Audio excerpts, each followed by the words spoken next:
RMC 6h-9h. Bourdin Direct.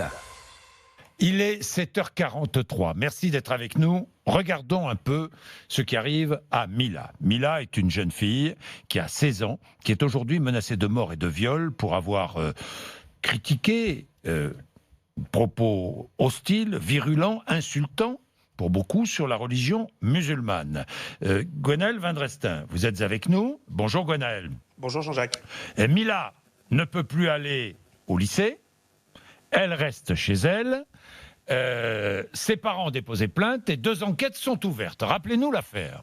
Alors tout commence samedi dernier, Jean-Jacques. Mila, cette adolescente de 16 ans, elle habite dans le Nord-Isère et scolarisée en seconde. Elle diffuse en direct une vidéo sur son compte Instagram qui est public, accessible à tous. Elle subit tout d'abord des insultes homophobes dans un commentaire lors de ce live et elle décide de répondre en vidéo. C'est à ce moment-là qu'elle évoque la religion musulmane en expliquant que c'est une religion qu'elle déteste. Elle critique très violemment l'islam en utilisant des mots assez hostiles qu'on ne peut pas citer ici. Et c'est à la suite de cette vidéo que le déferlement de menaces de mort, d'insultes, d'incitation à la violence commence.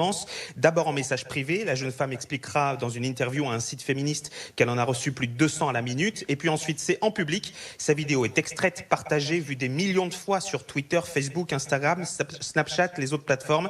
Et le débat ensuite commence entre la liberté d'expression, la prise de position extrême de Mila et bien sûr la récupération politique qui va avec. Alors voilà, il y a eu récupération politique, il y a eu insultes, menaces de mort, viol. 2 enquêtes sont ouvertes. Gwenaëlle ? Oui, 2 enquêtes ouvertes par le procureur de la République de Vienne et confiées à la section de recherche de la gendarmerie de Grenoble. La première pour provocation à la haine raciale et qui concerne les propos tenus par Mila dans sa vidéo.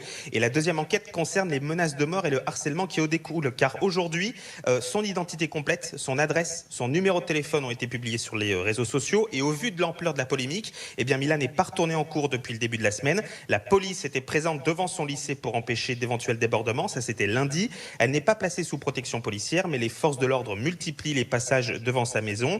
Elle a été prise en charge par des psychologues, mais surtout par l'association que vous allez recevoir, Jean-Jacques, e-Enfance, une association spécialisée dans le contrôle des données des mineurs sur Internet. Toutes ces informations sensibles, ces profils sont désormais cachés ou difficiles d'accès. Mila et sa famille ont porté plainte ces derniers jours et contactés par RMC. Ils n'ont pas souhaité répondre à nos questions.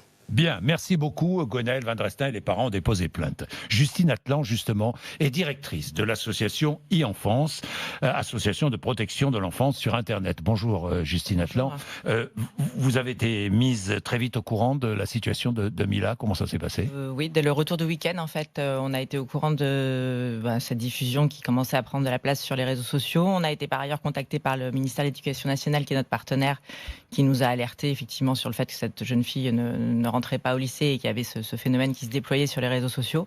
Donc on a activé notre procédure qu'on met en place dans ces cas-là, c'est-à-dire qu'on a recensé effectivement les hashtags qu'il pouvait y avoir sur Twitter, les contenus qui étaient diffusés, des données personnelles qui commençaient à être diffusées sur elle, parce que c'est ça qui est grave aussi, c'est qu'il y a eu effectivement la diffusion de ces données personnelles pour pouvoir aller la retrouver éventuellement, donc ça la mettait en danger physiquement. Et donc on a fait nos signalements à tous les réseaux sociaux avec lesquels on travaille. Tout de suite, vous avez contacté les services de modération d'Instagram, de Twitter et de YouTube. Tout à fait. Tout de suite. On a des protocoles avec eux de signalement accéléré parce que nos signalements concernent des mineurs et qu'en général on les caractérise suffisamment bien pour qu'ils puissent tout de suite les bloquer ou les supprimer. Donc c'est ce qui a été fait. Donc on a stoppé l'hémorragie en quelque sorte de la diffusion de la vidéo, des photos, des injures, voilà, et de données personnelles. Et on a travaillé avec la plateforme Pharos qui elle peut faire des enquêtes derrière. Voilà. Pour faire des enquêtes, pour savoir qui insulte, qui menace. Exactement.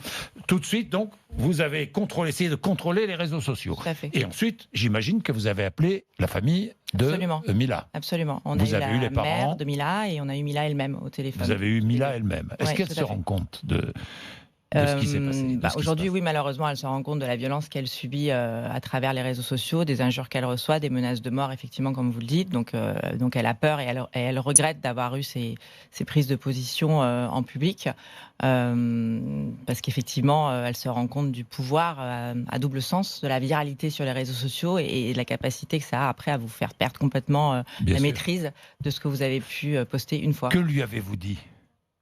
Nous, le conseil qu'on lui donne déjà, c'est qu'on lui a recommandé de disparaître des réseaux sociaux donc de fermer absolument tous ses comptes, tout ce qui pouvait être lié à elle sur les réseaux sociaux pendant quelques jours, voire quelques semaines, pour que ce phénomène se calme, parce qu'il va se calmer. Déjà là, ça fait 48 heures, en fait, c'est plus en tendance sur Twitter, il y a d'autres sujets qui viennent devant, heureusement. Donc on sait aussi que ces phénomènes-là flambent, mais s'arrêtent finalement.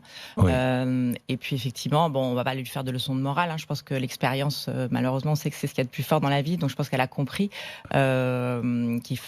que malheureusement, voilà, on sait tous parler, mais mais s'exprimer en public, la liberté d'expression, ça s'apprend. C'est pas parce qu'on sait parler qu'on sait, voilà. Et ça, c'est vraiment que c'est quelque chose, parce que les jeunes d'aujourd'hui, ils ont un outil absolument fulgurant dans la main, qui sont ces réseaux sociaux, qui sont des social media, comme on dit en anglais. Donc, ils ont chacun leur petit média en main, et ça s'apprend. Et sans doute qu'on est un peu trop jeune. C'est pour ça d'ailleurs que les mineurs sont encadrés sur les réseaux sociaux, pour pouvoir utiliser ces outils-là sans en maîtriser un minimum de règles. Alors, la liberté d'expression, il n'est pas question de brimer la liberté d'expression. Non, mais elle a un cadre.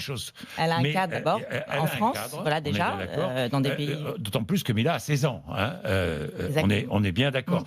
Et c'est vrai que chez les adolescents ou les adolescentes, les réseaux sociaux, c'est un moyen de se faire connaître, ou de se créer une réputation. Absolument. C'est là le danger. Le danger, c'est qu'effectivement, plus généralement, pour dépasser le cas du Mila, c'est que les adolescents aujourd'hui ont besoin... les adolescents ont toujours eu besoin d'exister, mais aujourd'hui, ils ont effectivement cet outil qui leur permet d'avoir accès à la popularité. Une popularité qui va dépasser le cadre de leur établissement scolaire, qui va effectivement avoir l'impression qu'ils peuvent accéder à une popularité locale, nationale, voire internationale. Et ça, on sent que c'est effectivement le Graal qu'ils veulent absolument atteindre. Et ils ont compris assez vite les règles de la popularité sur les réseaux sociaux, qui sont effectivement souvent deux excès de propos, un peu trash, comme on dit, ou tout ce qui est lié à la nudité, au sexe. Ce sont deux choses qui fonctionnent très bien. Et donc, c'est vrai qu'ils vont avoir tendance à aller dans ce sens-là pour exister sur les réseaux, pour avoir le maximum de commentaires, de likes, de vues, enfin voilà. Et sans avoir conscience, parce que ce sont des adolescents, des conséquences parfois qu'on a à payer quand on devient ultra exposé. C'est exemplaire, hein, cette affaire. Enfin, c'est exemplaire. Malheureusement, oui, parce qu'il y a un exemplaire, peu de cette affaire tout, de Mila. effectivement. Il y a de la mise en avant, il y a il y a la publication de cette vidéo, il y a des injures, il y a des menaces, il y a la publication de données personnelles, il y a tout ça. Il y a plein de choses. Ce qui est insupportable. Évidemment, la première chose insupportable, c'est les menaces. Ça, on est bien d'accord. Et on espère que ceux qui ont menacé seront punis, seront retrouvés et punis. Il y a la récupération politique, qui est aussi insupportable. Et puis, il y a cette fragilité chez les ados avec ces réseaux sociaux. Et le danger de ces réseaux sociaux. Et vous me disiez, le plus dangereux, c'est Twitter. C'est vrai que Twitter est une plateforme sur laquelle on sait qu'il y a de plus en plus régulièrement des propos qu'on qualifie de haineux. D'ailleurs, il y a une proposition de loi en ce moment qui est quasiment adoptée sur justement la modération de ces propos haineux sur Internet. C'est vrai que c'est une plateforme qui a choisi de se positionner comme étant un peu la plateforme sur laquelle on peut aller très loin dans la liberté d'expression, sans doute plus proche du modèle américain que du nôtre français, et sur lesquels effectivement il y a des propos qui sont pour nous français manifestement illégaux, c'est-à-dire qui ne respectent pas le cadre de la liberté d'expression en France, qui n'accepte pas les propos haineux et discriminatoires. Merci Justine Atlan. Merci.